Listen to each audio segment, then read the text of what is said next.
আমি জানি কষ্টের ব্যাপার, আর এই কষ্টের ব্যাপারের জন্যই তো তোরে টাকা দিই। হুম, কষ্ট করস বলেই তো মাস শেষে বেতন পাস, তাই না? আমি যেটা বলবো সেটা অক্ষরে অক্ষরে পালন করবি। আর অক্ষরে অক্ষরে যদি পালন না করতে পারোস, তাহলে প্ল্যানটি হবে অক্ষরে অক্ষরে মাসের শেষে বেতনটা তুই পাবি না। কথাটা মনে রাখিস। বস, আমি বুঝতে পারছি আপনি আমার কথাটা আপনার মাইন্ড বুঝছেন। আমি কিন্তু ওই অর্থে কথাটা বলিনি।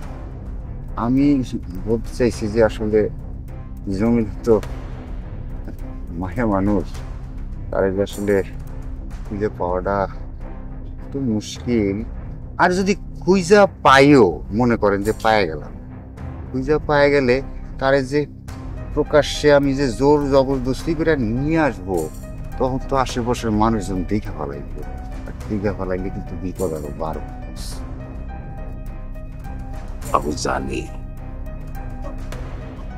আমি জানি তুই এই কথাটা কবি, কারণ আমি তোরে চালাই না তুই আমারে চালাস।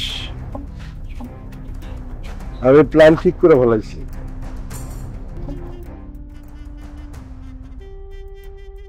কিছু লোক রেডি করা আছে, আর তারা জানে জমিলা কোথায় আছে, কখন কোথায় যাইস তারা ঠিকই জানে। তাদের সাথে তুই কোনো কথা বলবি না, তুই তাদের সাথে থাকবি।